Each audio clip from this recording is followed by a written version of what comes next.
How did you get caught up in Theranos in the first place, Tyler? I first met Elizabeth in my grandfather's living room, and he called me one day and said, "Tyler, I'm having a brilliant woman come over for a discussion. You should come over and listen in and maybe you'll learn something."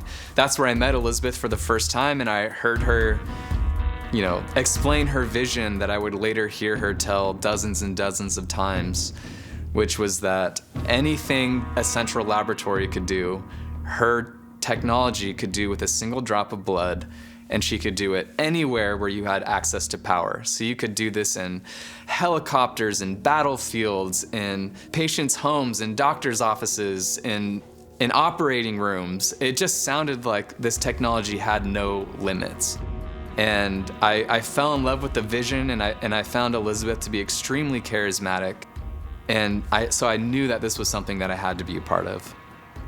At the point when I left, I felt like I had a pretty good relationship with my grandfather. So I went to him with my concerns, and he couldn't really understand the points that I was making. And he said, "Just move on with your life." And so I tried to do that, but it's hard when Elizabeth came to Thanksgiving dinner, a few months afterward. What was it like to be in that position where your grandfather chose to believe Elizabeth over you? It was extremely frustrating at that point to know that he was being lied to and he just would not listen to what I had to say. Especially as a board member, I felt like, this isn't just a grandson talking to his grandfather. This is an employee talking to the board member of the company they both work for. And I felt like he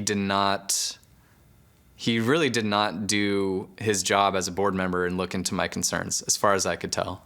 It must have been a very hurtful time for you. Yeah. I think the really hurtful time was actually after all of this had come out.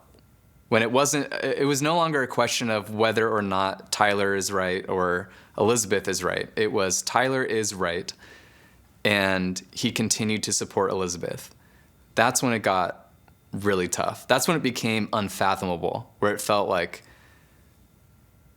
just felt like something else has to be going on here, because it makes no sense. Part of my reason for going on the record was, my grandfather has clearly chosen Elizabeth over his grandson, and if he's going to make that decision, I'm going to make him do it publicly. Did you ever repair your relationship with your grandfather?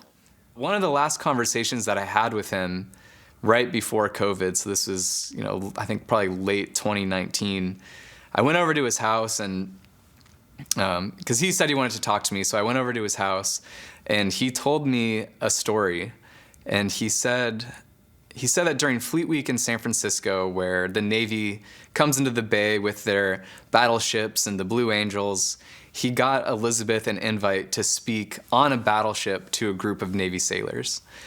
And he said that she got up in front of these men and women and told them how humbled she was that her life's work was going to be saving the lives of United States servicemen and women. And he said, "I just could not believe that anybody could get up in front of these young men and women who are actually willing to put their lives on the line for their country and lie to them as confidently and as convincingly as she lied to them." And that was the first time where he told me about a lie that Elizabeth had told him. So finally, by late 2019, I felt like we were finally seeing the world the same way. And although he never formally apologized in any kind of way, by him telling me that story, he was, that was his form of an apology, I think. And that was good enough for you? Yeah, that's good enough for me. Hello, I'm Tara Brown. Thanks for watching 60 Minutes Australia.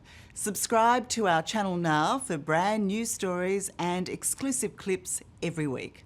And don't miss out on our extra minutes, segments and full episodes of 60 Minutes on 9now.com.au and the 9Now app.